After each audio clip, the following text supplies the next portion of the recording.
fait la musique pour s'amuser, mais vivre de sa musique, ça n'existait pas.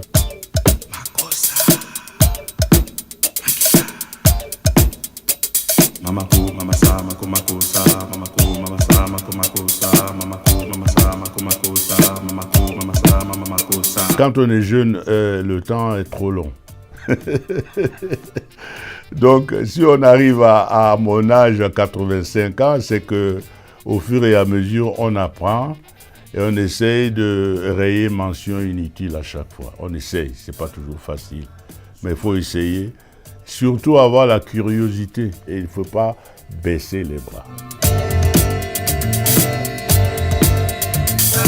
Le moment fort, c'est la décision de faire la carrière. C'est le moment le plus fort.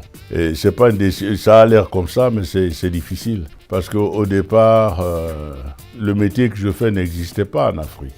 Faire la musique pour s'amuser, mais vivre de sa musique, ça n'existait pas. Et mes parents m'ont envoyé ici pour une vie meilleure, pour devenir un cadre dans le pays qui était en train de se construire. Quand je suis arrivé ici, on était encore colonisé d'ailleurs. Donc ce sont des parents qui se sont sacrifiés pour m'envoyer faire des études, pour rentrer, qui médecin, qui avocat, qui professeur et tout.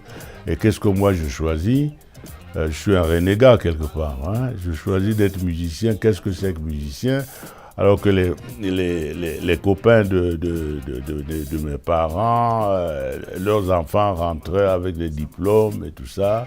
Ça a été un très dur moment dans ma vie et moi j'ai choisi avec instinctivement de faire là parce que c'est là que j'étais bien. Et donc c'était un moment très difficile de dire bon je laisse tomber les études, certaines études parce que finalement entrer aussi dans la musique c'est d'autres études, hein, que ce soit le conservatoire, que ce soit la musique de la rue, vous devez de toute façon apprendre quelque chose à un moment donné. Les méthodes ne sont pas toujours les mêmes, elles ne sont pas toujours académiques, mais voilà, il faut choisir soi-même son académie. Et voilà, alors ça marche ou ça ne marche pas. Et pour moi, je constate que 6 décennies après, je suis toujours avec la passion et que le téléphone, il sonne. Voilà, c'est ça.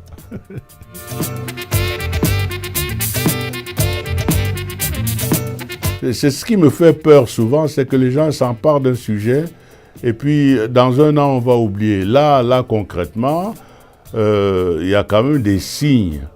Nous étions au Cameroun l'année dernière, au mois de juin je crois, et pour la première fois, la neige est tombée au Cameroun.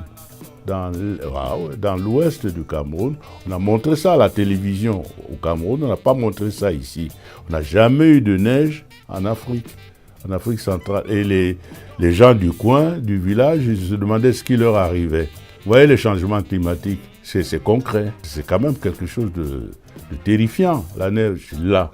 Il y a des signes comme ça, et ne parlons pas des tsunamis qui arrivent à n'importe quel moment, de la force des orages et tout ça. Il est clair que quelque chose est en train de se passer. Alors, est-ce que c'est uniquement le fait de la consommation de l'être humain ou bien c'est une évolution naturelle? On ne sait pas. Toujours est-il que c'est le moment réellement qu'on réfléchisse à ce problème autrement que par des vérités qu'on vous assène comme ça et que dans un an, on n'en parle plus. Si Manu le savait, il allait vendre le brevet.